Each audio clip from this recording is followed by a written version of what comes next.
목마른 사슴 시냇물을 찾아 헤매이듯이 함께 주님 경배하는 찬양 부릅시다.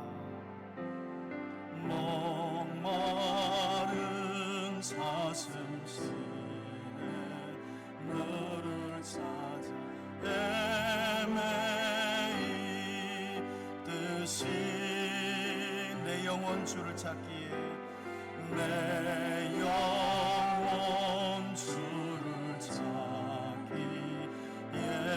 갈게 바라나이다.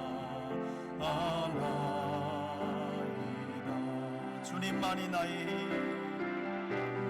주님만이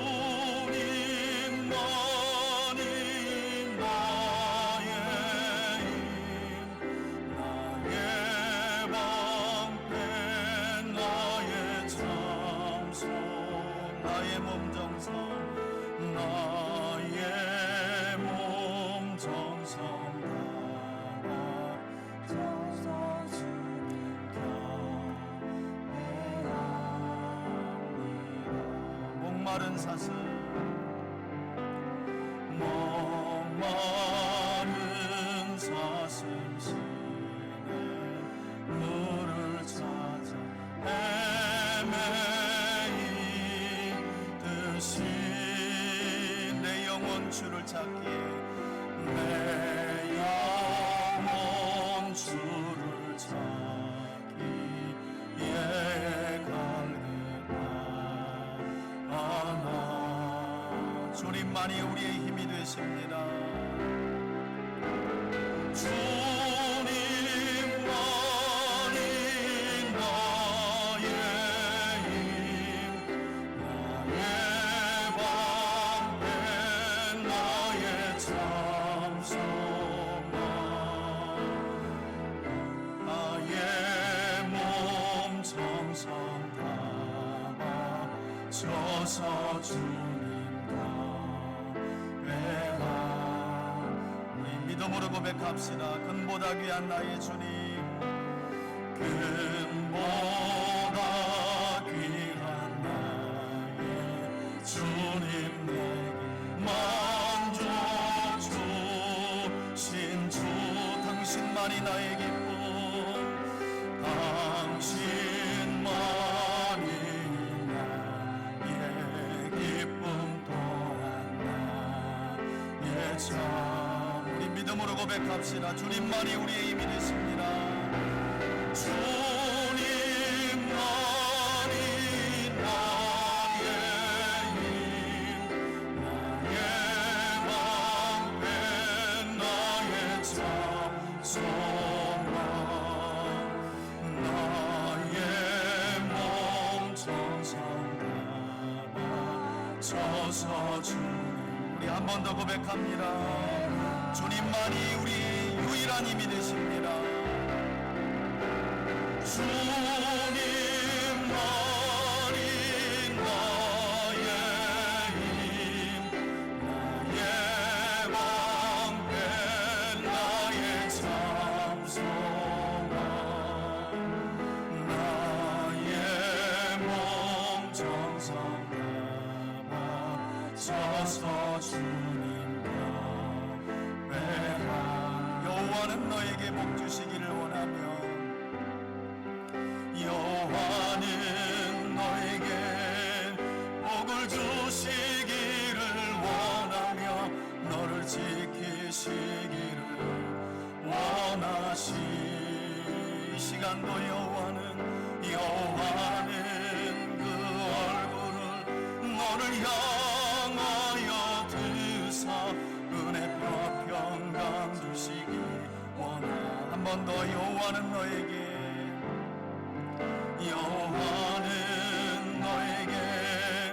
복을 주시기를 원하며 너를 지키시기를 원하시. 우리를 향해 얼굴을 두신 주님, 여호와는 그 얼굴을 너를 향하여 드사 은혜와 평강 주시기 원하. 아멘. 너를 보배롭고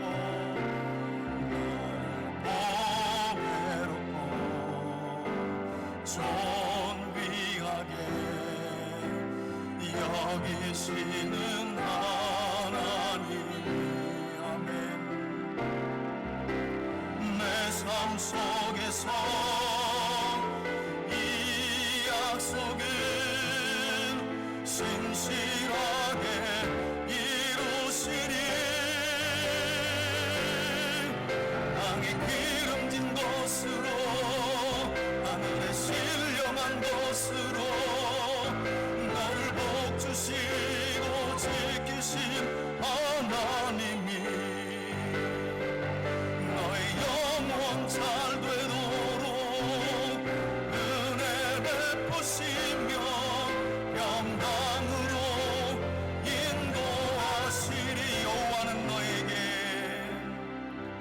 여호와는 너에게 복을 주시기를 원하며 너를 지키시기를 원하시. 우리를 향해 얼굴을 드신 주님, 여호와는 그 얼굴을 너를 향하여 드사 은혜와 평강 주시기 원하시. 아멘. 다시 한번 고백합니다. 여호와는 너에게 복을 주시기를 원하며 너를 지키시기를 원하시. 아멘. 여호와는 그 얼굴을 너를 향하여 드사 은혜와 평강 주시기 원하. 아멘. 너를 보배롭고 존귀하게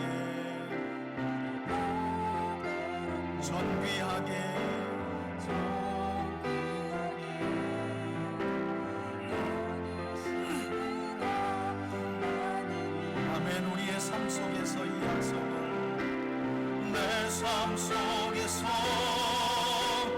이 약속은 신실하게 이루시리. 땅에 기름진 것으로 하늘에 신령한 것으로 너를 복주시고 지키신 하나님이 너의 영혼 잘 되도록 은혜 베푸시며 평강으로 인도. 너를 보배롭고 존귀하게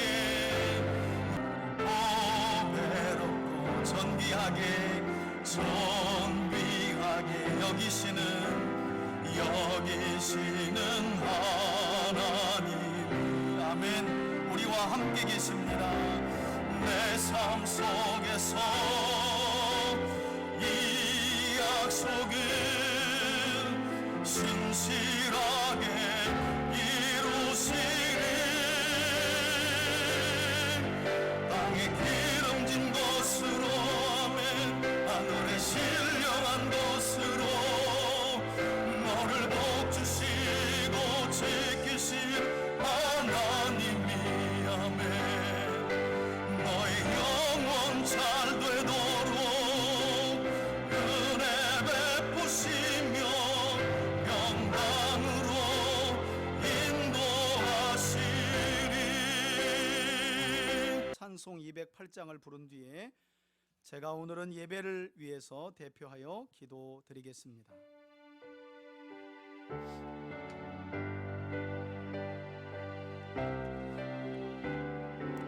내 주의 나라와 내 주의 나라와 주 계신 성전과 피 흘려 사신 교회를 늘 사랑합니다.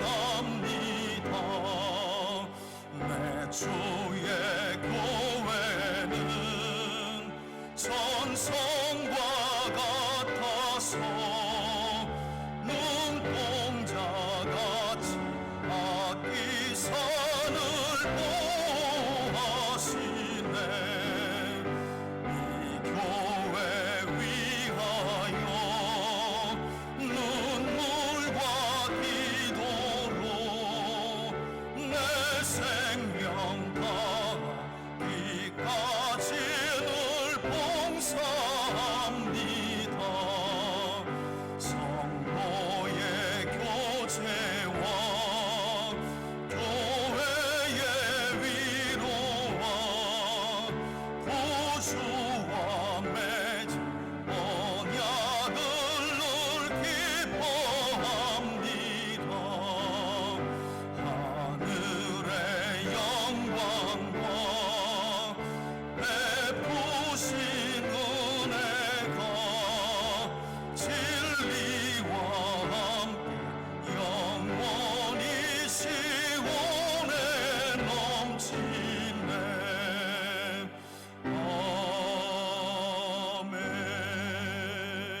우리에게 주시는 하나님의 말씀은 디모데전서 3장입니다. 디모데전서 3장 1절부터 7절까지의 말씀 봅니다. 함께 천천히 읽어 내려가겠습니다. 함께 읽습니다. 시작. 미쁘다 이 말이여 곧 사람이 감독의 직분을 얻으려 함은 선한 일을 사모하는 것이라 함이로다. 그러므로 감독은 책망할 것이 없으며 한 아내의 남편이 되며 절제하며 신중하며 단정하며 나그네를 대접하며 가르치기를 잘하며 술을 즐기지 아니하며 구타하지 아니하며 오직 관용하며 다투지 아니하며 돈을 사랑하지 아니하며 자기 집을 잘 다스려 자녀들로 모든 공손함으로 복종하게 하는 자라야 할지며 사람이 자기 집을 다스릴 줄 알지 못하면 어찌 하나님의 교회를 돌보리요. 새로 입교한 자도 말지니 교만하여져서 마귀를 정죄하는 그 정죄에 빠질까 하며 또한 외인에게서도 선한 증거를 얻는 자라야 할지니 비방과 마귀의 올모에 빠질까 염려하라. 아멘. 함께 한번 오늘 말씀 제목을 다 같이 한번 따라했으면 좋겠습니다. 진리의 기둥과 터 위에 세우신 직분. 하나님께서 우리에게 맡겨주신 직분은 어디에 세워졌다고요? 진리의 기둥과 터. 이게 바로 뭐겠어요? 교회지요. 오늘 사도 바울은 디모데에게 편지를 보내면서 그 교회를 하나님의 집이라는 표현을 쓰기도 합니다. 특별히 오늘 예배 시간을 통해서 오늘도 함께 읽고 듣고 배우는 목회서신에 관한 말씀 안에서 우리 3대 가족 모두가 주님의 몸된 교회의 본질을 발견하고 또 교회의 일원으로서 부름받은 우리 각자의 소명을 깨닫고 충성된 주의 일꾼으로 세워질 수 있기를 예수님의 이름으로 축원해 드립니다. 여러분, 지난 주일까지 우리는 2주간에 걸쳐서 사도 바울이 그의 사역, 선교 사역이죠, 말년에 기록해서 보냈던 총 3편의 목회 서신들 중에 첫 번째로 제일 먼저 쓰여졌던 디모데전서의 말씀을 1장과 2장까지 2주에 걸쳐서 함께 살펴보았습니다. 특별히 사도 바울이 에베소 교회 성도들과 그 교회를 목회했던 디모데를 염려하면서 앞선 디모데전서 1장과 2장에서 강조했던 메시지는 한마디로 말하면 교회 안에서는 진리의 말씀 외에는 다른 교훈이 절대 가르쳐줘서는 된다, 안 된다? 안 된다. 그리고 덧붙이는 말씀 2장에 나오죠. 교회는 무엇으로 무장하고? 기도로 무장하고. 감사해요. 잔소리 같아서 저는 하기 싫은데 그래도 말씀 깨달은 우리 교회 직분자들이 주중에 보니까 그래도 오가면서 또 교회 기도하시고 아침에 들려서 기도하시고. 절대 잔소리가 아니었습니다. 있는 말씀 진도대로 나간 거예요. 순종해 주셔서 감사하고, 이처럼 바울은 교회가 든든하고 건강하게 세워져 가기 위해서는 특별히 여러분 뭘 위해 기도하느냐, 이것도 중요하죠. 모든 사람들의 구원을 위하여 교회는 항시 깨어 기도로 무장하되. 구체적으로는 어떻게 이야기하느냐? 남자 성도들은 변론과 다툼을 그치고 거룩한 손을 들어 하나님 앞에 기도하고 기도로서 단장하라는 거예요. 여자들은 무엇으로 치장하고 단장하느냐? 액세서리나 좋은 명품 백이나 옷이나 보석이 아니라 사도 바울은 디모데에게 여인들은 모든 선한 행실로서만 치장하라. 이게 바로 세상 여인들의 단장과 그리스도 안에 있는 여인들의 단장의 차이점이죠. 차이점. 그래서 저는 우리 교인들이 다 예뻐 보여요. 다 예뻐 보여요. 그래도 우리 교회는 이런 액세서리나 명품 가지고 다른 우리 여집사님들 속을 긁어놓고 이런 분들이 없어서, 우리가 없어서 안 가져오는 거 아니잖아요. 루이비통 이런 거 다 집에 뭐 장롱 열어보면 수두룩하게 많잖아요, 여러분들. 그걸 어떻게 안 가져오시나 잘 참아내면서 내가 그러니 얼마나 감사해. 교회 올 때는 검소하게 덕이 되는 목장으로. 그래서 저는 너무 감사해요.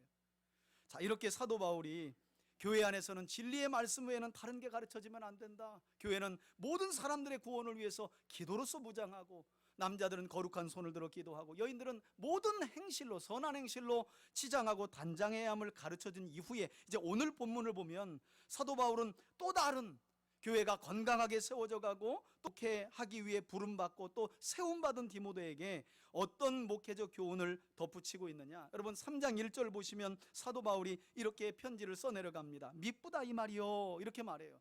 이 말은 지금부터 사도 바울이 하는 말이 참말이고 신실한 말이니까 목회자인 디모데뿐만 아니라 에베소 교회 성도들이 주의 깊게 들어야 한다는 말이에요. 그러면서 사도 바울이 뭐라고 이야기합니까? 곧 사람이 감독의 직분을 얻으려 함은, 그 다음은 함께 한번 읽어봅시다. 시작. 선한 일을 뭐 하기 위해서? 사모하는 것이라 함이로다. 여러분, 교회의 일원인 우리가 무엇을 위해 교회 안에서 직분을 받아야 한다고요? 뭘 사모하기 위해서? 선한 일을 사모하기 위해서. 이처럼 바울은 교회가 왜 성도들에게 반드시 직분을 맡겨야 하는지, 그러니까 여러분 오랜 시간이 지났는데도 그저 성도로 머물러 있는 것도 문제예요.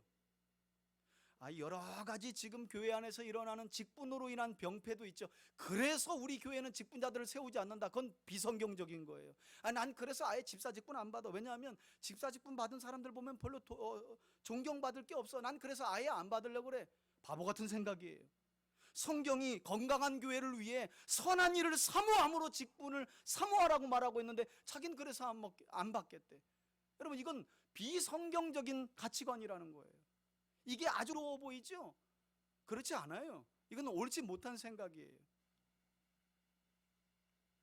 그러므로 일원인 성도들은 선한 일을 사모하기 위해서 하나님께서 우리에게 맡기시는 무엇을 사모해야 된다고요? 직분을 사모하는 거죠. 그리고 그렇게 사모하는 자들에게만 교회는 뭘 주고? 직분을 줘야 하는 거예요. 연수가 찼다고 주고 나이가 많다고 주고. 그래서 사실은 오늘날 한국교회가 사실은 이 모양이 되는 거죠. 2, 3년 됐는데 계속해서 영희 엄마라고 부르기가 멋졌잖아. 요즘에는 알아서 직분을 주더라고. 이제 직분 것도 없어질 건가 봐. 성도들끼리 조금 오래 보였다 그러면 집사님 그리고 부르대. 그리고 조금 열심히 나서면 또 어떤 집사님은 권사님하고 불러. 뭐 자기들끼리 다 주더라고. 전 편해요. 그래서 서로들 알아서 부르니까. 여러분, 그런데 기준은 중요한 것 아니겠어요? 그냥 자꾸 본다고 집사님, 눈에 자주 띈다고 집사님, 조금 뭔가 열심히 한다고 장로님, 이런 기준으로 성경은 직분을 주라는 말이 없거든요. 첫 번째 가장 중요한 원리는 선한 일을 사모하는 자들에게 직분을 맡겨라. 그것도 나중에 보면 알겠지만 일정 기간 시험한 뒤에 반드시 시험 기간을 거치라는 거예요. 여러분, 구약 성경을 보면 출애굽한 이스라엘 백성들의 광야 여정 가운데 기록되고 있는 민수기라는 말씀이 나오는데요. 민수기 13장을 보면 어떤 말씀이 기록되어 있느냐? 광야 여정 중에 이스라엘 백성들을 대표하여 하나님의 지성물을 어깨에 메요. 그러니까 가장 가까이서 레위인들 중에 하나님을 모셨던, 그야말로 가장 중차대한 사명을 받았던 고핫의 손자 고라와 그와 한 동네에 머물렀던 르우벤 지파의 자손인 다단과 아비람, 그리고 온이라는 사람이 지휘관, 이 네 사람이 아니라 네 사람뿐만 아니라 250명의 이스라엘의 지휘관들을 끌어모아서 지도자인 모세를 거스르며 그의 지도자 자리를 탐하는 반역을 했던 모습과 사건이 기록되어 있어요. 민수기 16장에. 이때 이들이 모세 앞으로 나와서 반역하면서 모세의 지도자직, 이것을 탐하면서 했던 말이 무엇인지 아십니까? 그들은 이렇게 말해요. 왜 너희만 여호와의 총회 앞에 왕처럼 높아지려느냐? 돌아가면서 왕을 해먹자는 거예요. 모세가 너무 기가 막혀서 뭐라 그러냐면, 이것은 지금 너희에게 맡기신 하나님의 직분의 분수의 지나친 행동이다. 이 하나님이 주시는 직분인데. 끝까지 여러분 고집을 부립니다. 왕 하려면 모세 너 혼자만 헤쳐먹어. 모세가 나오라는 거예요. 그럼 하나님께 물어보자. 안 나간다고 말해요. 여러분, 이 일로 인해 결국 고라와 다단과 아비람과 그들만 죽은 것이 아니라 그들에게 속한 가족 전체가, 우리가 기억하잖아요. 땅이 어떻게 입을 열어가지고 산채로 고라와 다단과 아비람과 그에게 속한 모든 가족뿐만 아니라 재물들까지도 삼켜버렸다라고 성경은 이야기해요. 그리고 이들과 함께 모세를 반역했던 250명의 지휘관들 역시 하나님께로부터 불이 나와서 그들을 전부 다 불살라 죽여버렸다고 성경은 이야기합니다. 여러분, 왜 이런 비극적인 사건이 벌어졌습니까? 바로 오늘 말씀과 같이 이들은 하나님께서 맡겨주신 직분을 뭘 사모함으로 얻으려고 하지 않은 거예요? 선한 일을 하려고 사모한 게 아니었어요. 그저 이 직분을 마치 계급처럼 인식하고 그 직분을 취하여서 사람들 위해 군림하려는 탐욕 때문에 결국 땅이 입을 벌려 그들과 재물과 그의 모든 가족들을 삼켜버린 거예요. 그러므로 저는 이 자리에 있는 우리 3대 가족들 모두가 오직 선한 일을 행하기 위하여 하나님께서 주시는 직분을 사모하는 여러분들이 되시길 바라고요. 또 이미 하나님께서 직분을 주셨다면 앞으로도 하나님께서 맡기시는 모든 선한 일을 힘써 충성스럽게 감당하는 여러분들이 되시기를 주의 이름으로 축원해 드립니다. 선한 일을 사모함이 직분을 마땅히 받아야 할 이유와 근거와 배경이라는 거예요.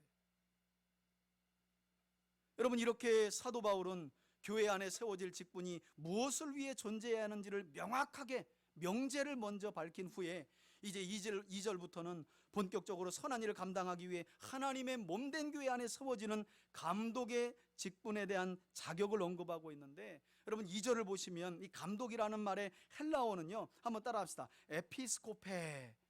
예, 이 감독이라고 쓰여진 헬라어의 뜻이요, 에피스코페라는 말이에요. 사실 쉽게 번역하면 오늘 우리로 말하자면 장로 직분에 가까운 거예요. 감독이라는 것은 장로 직분에 가깝고, 조금 더 넓게 해석을 한다면 교회 안에 세워지는 중직자라고 볼 수 있겠죠. 그 중직자들의 자격 요건을 아주 자세하게 길게 언급해요. 자, 2절부터 한번 보실까요? 교회 안에 중직자로 장로로 세워지는 자들의 자격 조건입니다. 그러므로 감독은 첫째, 장로를 말하는 것이라고 말씀드렸습니다. 뭐가 없으며 책망할 것이 없으며, 이 말은 흠이 있어서 누군가로부터 잦은 비난을 받는 자는 중직자의 자격이 없다는 거예요. 그래서는 안 된다는 거예요.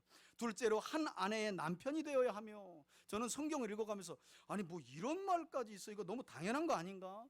아니 여러분, 초대교회는요 그렇게 여성의 인권이라는 게 많이 세워지지 않았어요. 그리고 일부 다처라는 게 그냥 문화예요.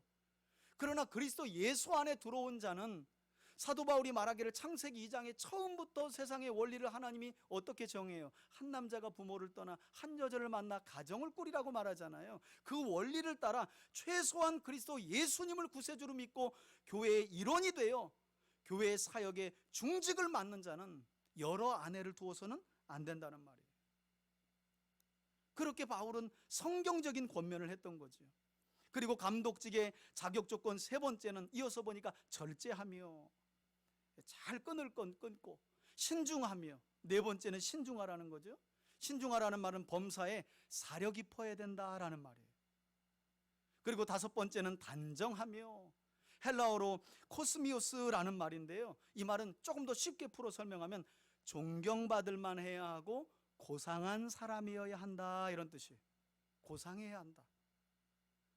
또한 여섯 번째, 장로직을 맡는 분들은 나그네를 대접하며, 그러니까 구제 잘하라는 거구나, 그게 아니라 여러분, 초대교회 당시에는 지금 저처럼 한 교회에 상주하는 담임 목회자가 없었어요. 사도들과 그들의 제자들이 지역에 세워진 가정교회들을 순회하면서 말씀을 전하는 거예요. 그러다 보면 이런 순회 전도자들은 그 가정교회에 누군가가 머물 숙식을 제공하지 않으면 굶어야 되는 거예요. 머물 장소가 없는 거예요. 그래서 교회의 중직인 장로라 함은 그런 순회 전도자들을 마땅히 집에 들여서 음식을 제공하고 섬겨야 한다는 뜻에서 나그네를 잘 대접하라는 말씀이 기록된 거예요. 그런가 하면 사도 바울은 무엇보다도 일곱 번째로 장로직을 맡는 사람은 가르치기를 잘해야 된다. 가르치기를. 여러분, 가르치기를 잘 하는 비결이 뭔지 아세요? 여러분, 제가 그래도 뭘 잘 가르치는 편이에요? 못 가르치는 편이에요? 점심 있으면 두 그릇 드리고 싶은데 한 분만 그렇게 얘기하네. 다 그렇게 말했는데 마스크 때문에 안 들린 걸로 제가 믿겠습니다. 여러분, 제가 잘 그래도 가르친다고 하는 이야기를 듣는 이유가 있어요. 전 열심히 배우려고 노력하기 때문에. 여러분, 열심히 배우는 사람이 잘 가르쳐요. 열심히 배우려고 하는 사람이 남을 잘 가르쳐요. 제가 실제로 해보니까 그래요. 그래서 장로라 함은 잘 가르쳐야 하고, 여덟 번째는 3절에 나와 있죠. 뭘 즐기지 아니하며, 술을 어떻게 해요? 먹지 말라는 게 아니라 즐기지만 않으면 되는구나. 여러분, 즐기려면 먼저 어떻게 해야 돼?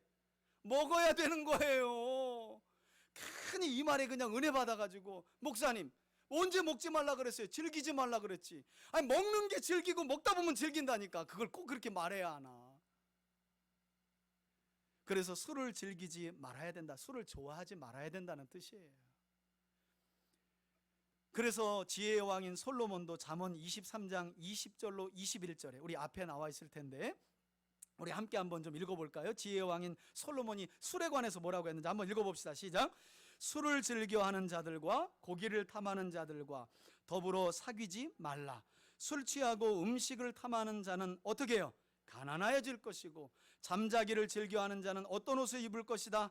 헤어진 옷을 입을 것이다. 그리고 여러분, 이 단락 안에서 지혜의 왕인 솔로몬은요, 결국에는 이 술에 관련한 지혜의 말씀을 주면서 어떤 결론을 맺느냐? 우리 한번 앞에 보실까요? 29절 30절까지 함께 읽습니다. 시작.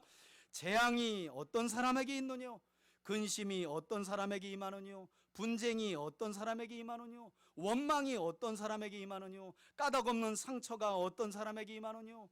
붉은 눈, 이건 흘기는 눈을 말해요. 흘기는 눈이 누구에게 있느뇨? 30절이요. 술에 잠긴 자에게 있고 혼합한 술을 구하러 다니는 자에게 있느니라.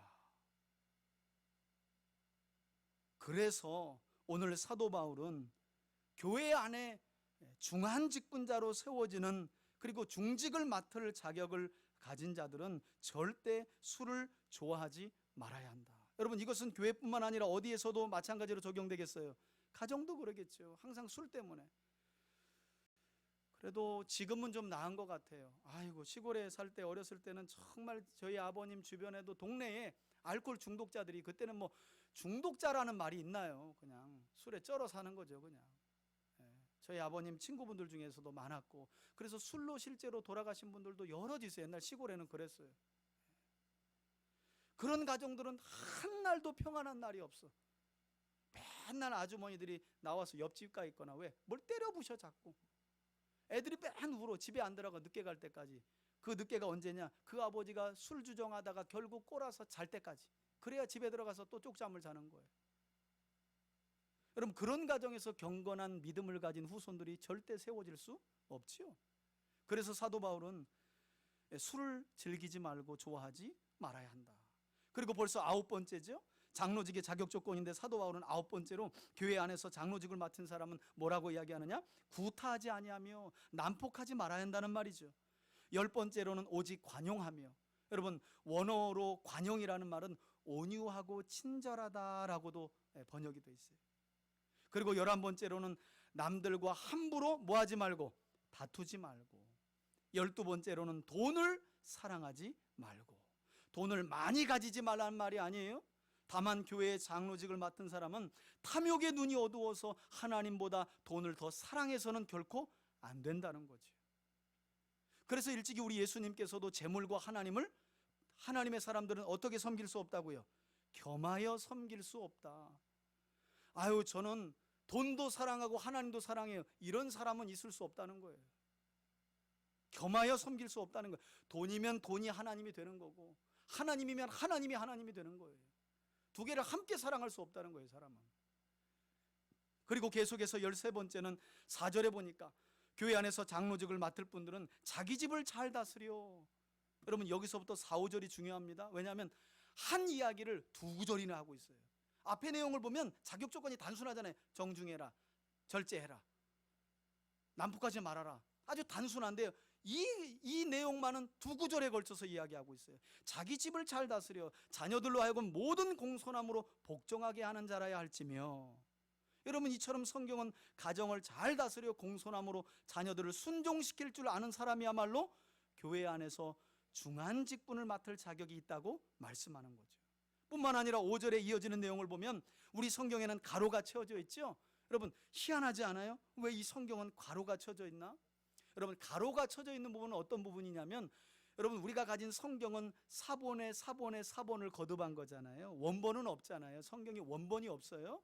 그런데 우리가 가진 이 한글 개역개정 성경이 번역한 사본에는 이 글귀가 있고, 똑같은 디모데전서라도 다른 사본에는 이 5절의 말씀이 없을 때 가로가 들어가요. 중요한 건 우리 번역은 이 글귀가 있어요, 없어요? 있기 때문에 그대로 넣은 거예요. 그래서 5절을 보니까 어떤 부분까지 후대의 이 성경 사본 기록자가 기록해놨느냐, 이렇게 말해요. 사람이 자기 집을 다스릴 줄 알지 못하면 어찌 하나님의 교회를 돌보리요. 여러분, 이것은 다분히 역사적인 배경이 들어가 있는 거예요. 교회 안에 왔는데, 그리고 중직을 맡은 사람들이 얼마나 가정을 돌아보지 않고 가정을 개차반으로 만들어 놓고 교회 안에서는 내가 장로인데 이렇게 했으면 성경에 아예 가로를 놓고 후대 삽입이에요. 후대 삽입. 제발 가정을 돌보지 못하고 다스리지 못하는 자는 교회 안에서 중한 직분을 맡지 말아라. 얼마나 그런 일이 많았으면. 이런 자격 조건까지 성경이 우리에게 말씀하고 있어요. 저는 우리 3대 교회 안에서 세워지게 될 장로직을 넘어 중직자분들은 무엇보다도 가정을 먼저 잘 다스릴 줄 아는 하나님의 사람들이 될 수 있기를 바라고요. 가정을 먼저 여호와의 성전으로 세워가는데 헌신할 수 있기를 주의 이름으로 축원해 드립니다. 저는 최고 그런 게 부모가 교회 안에서 이 자녀도 감각이 없어요. 남들이 보는 걸 의식하지 못해요. 집에서 하던 그대로 하는 거예요.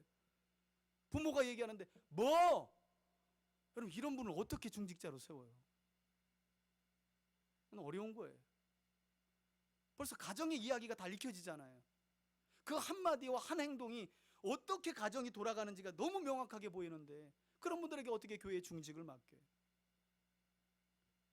사실 삶을 이야기하는 거죠.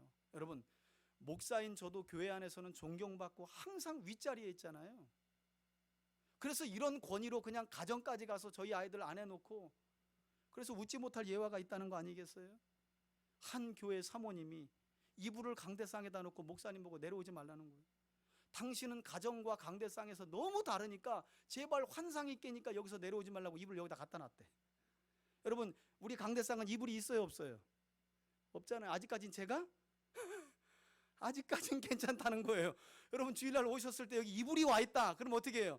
아, 목사님 가정도 맛이 갔구나. 이렇게 아시면 돼.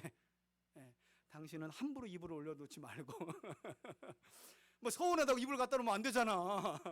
그럴 만한 거리를 가지고 와야지. 오지가면 그런 이야기가 있겠어요. 목사들에게도. 그런 점에서 저는 교회도 중요하지만 가정도 여호와의 성전인 만큼 우리 교회 안에서 세워지는 중직들은 이런 얘기 들었으면 좋겠어요. 목사님, 집사님이 그때 신방 갔더니 그 장로님, 권사님 가정은 자녀들이 왜 이렇게 공손해요? 정말 본받을 만한 것 같아요. 난 이런 이야기가 있었으면 좋겠어요. 여러분, 얼마나 덕이 되고 좋아요. 그리고 나서 이어지는 6절 말씀을 보시면 벌써 14번째 자격 조건입니다. 상당히 깐깐하죠. 장로직을 맡게 될 사람들은 14번째로 교회에 나온 지 얼마 되지 않은 사람, 그러니까 새로 입교한 자도 함부로 세우지 말래요. 왜냐? 그가 모해질 수 있기 때문에. 교만해져서 넘어지면 마귀를 정죄하는 정죄에 빠질 수 있기 때문에, 교만에 빠질 수 있기 때문에 시험하여 본 후에. 그리고 마지막 15번째로 사도 바울은 너무나 중요한 장로의 자격 조건을 언급하는데요, 그것은 다름 아닌 직분을 맡길 때에는 교회 안에서뿐만 아니라 7절을 보시면 무엇까지도 잘 살펴보라. 외인에게서도. 여러분, 외인이라는 말은 불신자예요. 교회 밖에 있는 믿지 않는 주변 사람들을 말하는 거예요. 그들로부터도 반드시 어떤 증거를 얻어야 한다? 선한 증거를. 그래서 어떤 교회는 실제로요, 어떤 분이 장로직을 맡을 때에는 주변 분 5분의 이름과 서명, 이분을 교회가 이런 자격 조건에서 지금 장로로 세우려고 하는데 당신들 의견은 어떤지, 가한지 부한지 사인해 주십시오. 이걸 받아오라고 하는 교회가 실제로 있어요. 왜냐하면 목사는 모르잖아요. 그렇다고 무슨 흥신소를 데려다가 그분 뒤를 밟아 이러기도 참 매한 거 아니에요. 저는 또 투시의 은사가 없어서 밖에서 어떻게 사는지 잘 몰라요. 그러니까 그렇게까지 꼼꼼히 따져서 성경적인 직분자를 세우려고 노력하는 교회도 있더라는 거예요. 저는 뭐 그렇게 할 수는 없어요. 저는 욕심을 많이 내려놨어요. 외인은 둘째치고라도 어디 안에서라도, 교회 안에서라도 제발 선한 증거가 있었으면. 그런 분들이 세워져야 교회의 덕이 되고 또 중차대한 일을 제가 과감하게 맡길 수 있을 거 아니에요. 과감하게. 여러분, 이와 같이 초대교회 안에서는요, 교회 안에서 중추적인 사역을 감당해야 할 장로직을 맡길 때 깐깐하고 엄격한 자격 조건을 내세웠다는 거예요. 안타까운 것은 한번 돌아보세요. 오늘날 큰 교회들, 또 한국교회가 어떤 분들에게 장로직을 주는지. 여러분, 이런 조건이 아니에요. 그분이 세상에서 어떤 일을 하느냐가 되게 중요해요. 의사냐, 교수냐, 판사냐, 성공했느냐, 이게 되게 중요해요. 재력은 얼마나 있어서 교회의 물질적인 헌신은 얼마나 할 수 있느냐. 이런 것들이 성경적인 자격 조건을 다 밑으로 내려버렸고요. 또한 많다고 까다롭느냐, 그것도 아니에요. 충분히 믿음 안에 있으면 설득이 되고 할 수 있는 일들이에요. 사모하기만 하면, 선한 일을 사모하기만 하면 얼마든지 할 수 있는 일이에요. 능력이 없어 못할 일이 아니에요. 돈이 없어 못할 일도 아니에요. 가방끈이 짧다고 못할 일도 아니에요. 그렇다면 성경이 없겠지요. 안타까워요. 오늘날 아예 권사직은 5천만 원, 1억 이렇게 정해놓고, 여러분, 그러니까 억소리나게 헌금 받았으니까 장로님들이 장로직을 받고 억소리나게 교회를 흔드는 거예요. 여러분, 그래서는 안 되는 줄 믿습니다. 그렇게 받을 생각도 내려놔야 돼요. 더 섬기며 선한 일을 하시려 하는 분들에게 우린 직분을 주고 세워야 하는 거예요. 자, 그리고 나서 사도 바울은 이제 8절부터 마찬가지로 교회 안에 세워지게 되는 다른 직분인 집사의 자격 조건에 대해서도 설명하는데요. 여러분, 8절 보시면 집사의 자격 조건이 어떻게 나와 있느냐. 사실 영어로 디컨이라고 말해요. 집사라는 말이 이 그리스어에서 온 건데요. 여러분, 디컨이라는 말을 사전에서 치면 이렇게 나와요. 수종드는 자 또는 보조자, 이렇게 나와요. 돕는 자예요. 그러니까 원래 이 집사직이라는 것은 보조자, 우리 공동성경 캐톨릭과 개혁교회가 합작으로 만들어낸 성경에는 아예 그냥 보조자라고 말했어요.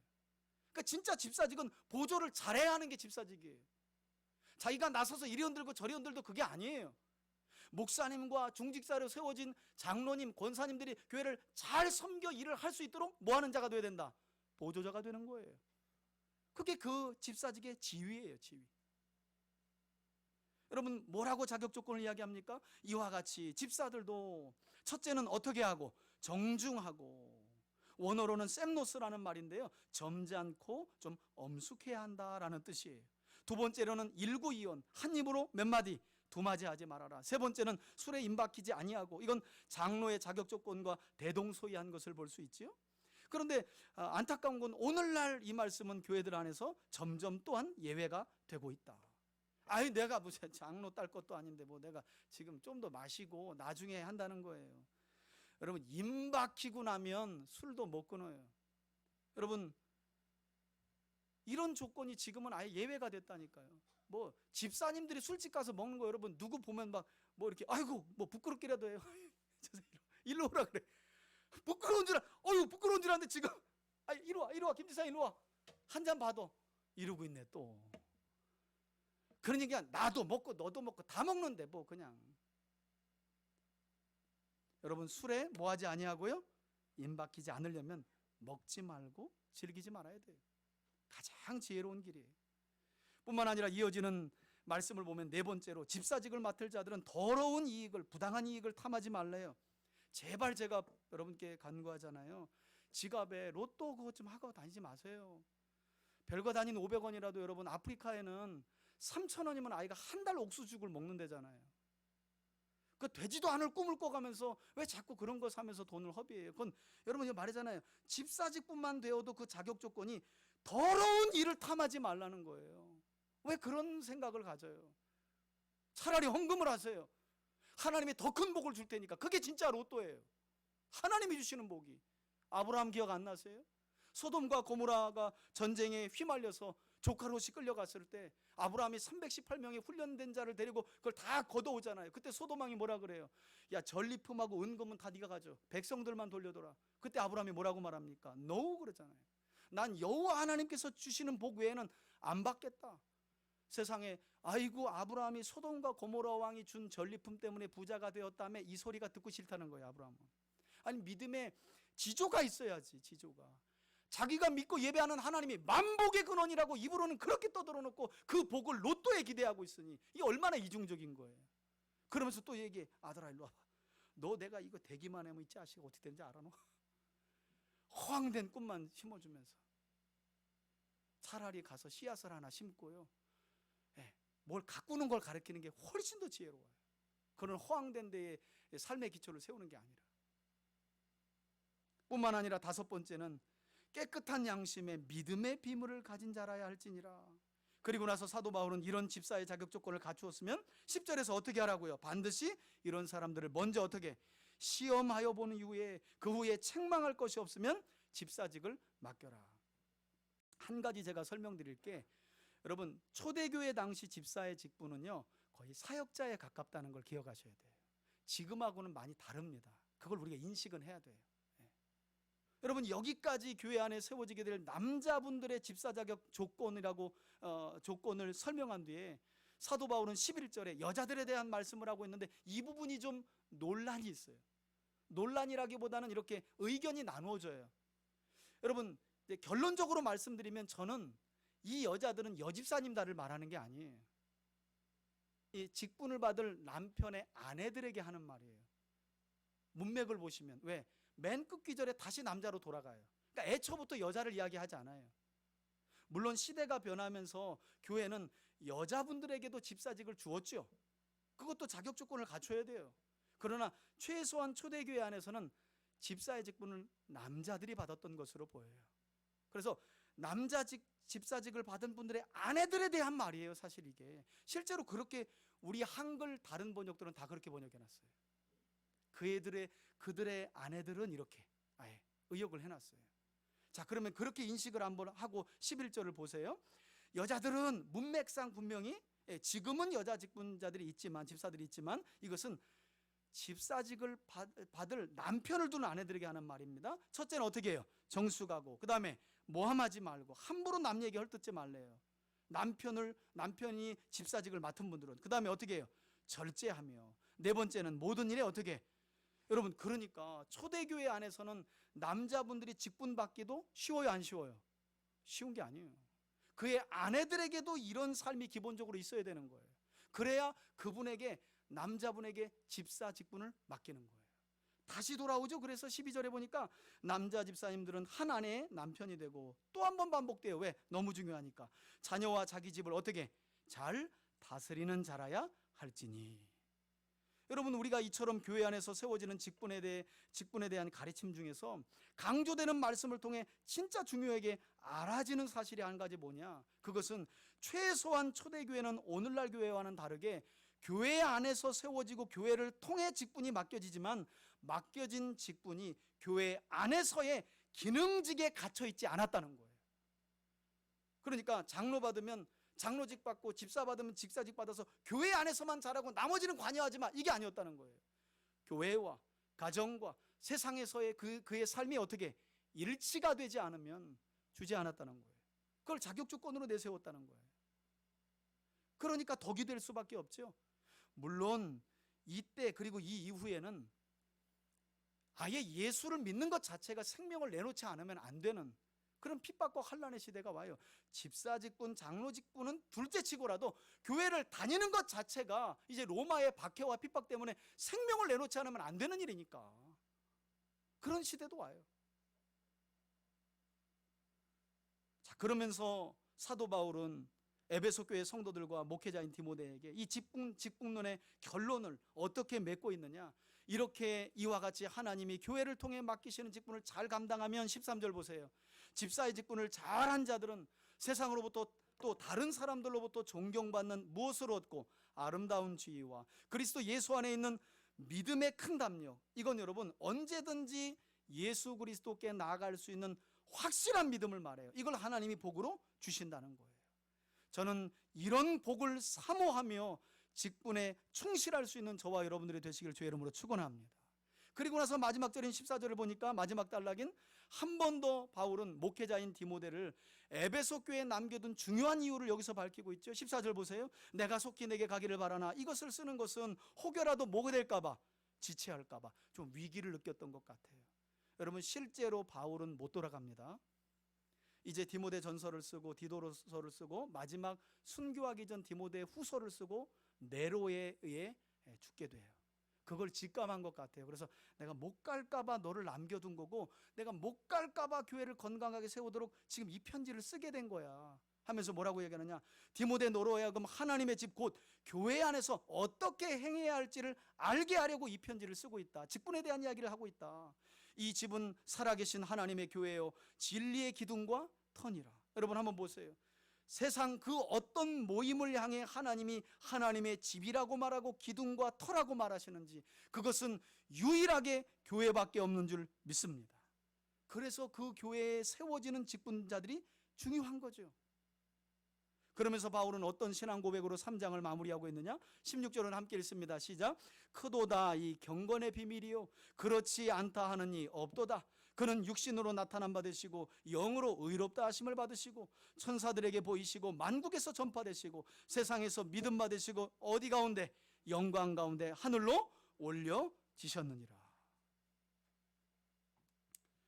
제가 설교를 마무리하면서 우리 제자훈련 할 때 교재로 썼던 이재철 목사님의 책들을 여러분 기억하실 거예요. 그 마지막 편이 사명자라는 책인데요. 이분이 이재철 목사님이 이 책을 쓰기 전에 한 여집사님에게 편지가 왔어요. 편지가 여집사님에게 어떤 편지의 내용인지 여기에다 실어놨어요. 이분의 허락을 받았으니까, 제가는 허락을 안 받았지만 대신 받아줬으니까 제가 읽어드릴게요. 어떤 내용인지. 오늘 직분론과 관련한 내용이기 때문에 제가 읽어드리는 거예요. 설교의 결론은 이거니까. 편지가 이렇게 와요. 좀 빨리 읽을게요. 내용이 조금 되니까. 저는 모 교회 집사이고 우리 교회에서 부역장을 맡고 있는 남자 집사님의 아내, 안사람입니다. 저는 남편 때문에 가면을 쓰고 교회와 구역 모임에 참석하고 있습니다. 하나님께서는 부모를 떠나 아내와 연합하라고 하셨지만 남편은 아직도 정신적으로나 경제적으로나 시부모님에게 예속되어 있습니다. 부부싸움을 하면 싸웠다고 시부모님께 전화하고 재산도 시부모님 명의로 관리하고 있습니다. 툭하면 언어폭력과 육체적인 폭력을 행사하기도 합니다. 아이 앞에서도 예외가 없습니다. 아이 앞에서 저를 때리고는 아이에게 엄마가 맞을 짓을 해서 맞는다고 말합니다. 가족을 사랑하는 법을 모르면서도 자신이 하는 일은 무엇이든지 항상 옳다고 굳게 믿고 있습니다. 무엇보다 괴로운 것은 겉으로는 모범적인 기독교인처럼 우리 남편이 행동한다는 것입니다. 주일 성수는 말할 것도 없고 비가 오나 눈이 오나 1년 12달 새벽 기도에 어김없이 참석합니다. 웬만한 신앙서적은 또 다 읽어서 굉장히 기독교에 대해 박식합니다. 교인들은 어쩌면 저렇게 믿음이 좋을 수가 있는가 하며 남의 속도 모르고 이런 이야기를 하고 있습니다. 우리 부부에게는 딸 하나가 있습니다. 그 외동딸이 상처받는다고 해도 남편은, 그러니까 제발 아이 앞에서는 언성이나 날 때리지 말라고 말해도 네 딸은 똑똑해서 네가 왜 맞는지 알 거라고. 그래서 결국 어떻게 됐느냐, 아빠가 엄마에게 폭력을 행사할 때 절망, 불안, 공포 등의 아이의 마음에 얼마나 큰 상처를 남겼을 텐데 남편은 아랑곳하지 않고 이것을 계속해서 반복하였습니다. 출세욕은 누구 못지않아 교회와 세상에 한 달씩 걸치고 있습니다. 남들에게 뒤질까봐 쉬지도 못합니다. 딸아이에게도 매일 공부를 닥달합니다. 이제는 사춘기에 접어든 아이가 아빠에 대한 주관적인 판단을 하고 있습니다. 사랑이 없는 아빠, 말뿐인 사랑, 하나님을 믿는다면서도 전혀 딴판인 가정생활, 행함과는 거리가 먼 믿음의 열심, 자신은 항상 상대에게 용납되어야 하면서도 상대를 용납하지 않은 이중성 등 아빠를 판단하는 딸아이의 시선이 날카롭기만 합니다. 그래서 딸아이는 커서 절대로 결혼하지 않겠다라고 말합니다. 딸아이가 평생 남자에 대한 불신감으로 살아갈까 봐 저는 두렵습니다. 저는 이런 기막힌 삶을 살아오면서 저처럼 고통받는 기독교 안에 있는 교회를 다니는 주부들이 의외로 많다는 사실을 알게 되었습니다. 기도하며 믿음으로 이겨보려 하지만 남편에게 쌍욕을 들으며 구타당하고 정신적인 피폐함과 더불어 자신감의 상실로 아무것도 할 수 없는 저는 무기력할 뿐입니다. 하도 멍청이라고 구박을 받아 제가 정말 하나님께 가치 없는 자로 여겨지는 듯하여 진짜 멍청한 상태로 살아가기가 매일입니다. 목사님, 이런 미성숙한 신앙의 남편을 위해 책을 써주십시오. 그래서 그 곁에서 눈물 짓는 아내들과 상처받는 자식들이 주님 안에서 회복될 수 있도록 도와주세요. 내일이면 좀 더 기도하고 참을 걸, 왜 이런 메일을 보냈을까, 편지를 쓸까 후회할지도 모르겠습니다. 그래도 미성숙한 남편들과 절망하는 아내들, 그리고 그 가운데 아파하는 자식들을 위해 저는 전송 버튼을 누릅니다. 죄송합니다. 여러분, 사실 이 짧은 글이 오늘날 교회 안의 직분자들과 왜 직분을 좋아하고 사모하는지, 직분자들의 병폐가 무엇이고, 이게 다 나와 있는 걸 아니에요? 저는 최소한 하나님께서 아름다운 지위를 얻도록 하신 직분과 그리스도 예수께 언제든 믿음의 큰 담력을 가지고 나아갈 수 있도록 하는 이 엄청난 복으로 주신 이 직분을 여러분들이 얻고 여러분들의 가정 안에 이런 일이 일어나지 않기를 주의 이름으로 축원해 드립니다. 그래서 바라기는 우리 3대 가족 모두는 하나님께서 주시는, 특별히 교회를 통해 주시는 여러 직분을 오늘 말씀에 준하여 선한 일을 도모하기 위해 사모할 수 있기를 바라고, 맡겨진 직분에 대해서는 충성스럽게 감당함으로 교회뿐만 아니라 여러분들의 가정과 세상에서도 아름다운 덕을 세우고, 현세인 이 세상뿐만 아니라 내세인 저 천국까지도 하나님께서 주시는 아름다운 지위와 믿음의 큰 확신을 누리는 이 큰 복을 누릴 수 있기를 예수님의 이름으로 축원해 드립니다. 아멘. 이제는 우리 주 예수 그리스도의 은혜와 하나님 아버지의 사랑과 성령의 교통하심이, 하나님께서 교회를 통해 우리에게 맡겨주시고 맡겨주실 직분은 선한 일을 사모하기 위함임을 깨닫고, 교회와 가정과 세상에서 믿음의 본을 보이고 구별된 거룩하고 경건한 삶을 살아가기를 다시 한번 결단하며 나아가는 우리 교우들 머리머리 위에, 저들의 가정과 직장과 사업장 위에 이제로부터 영원토록 함께 계실지어다. 아멘. 하나님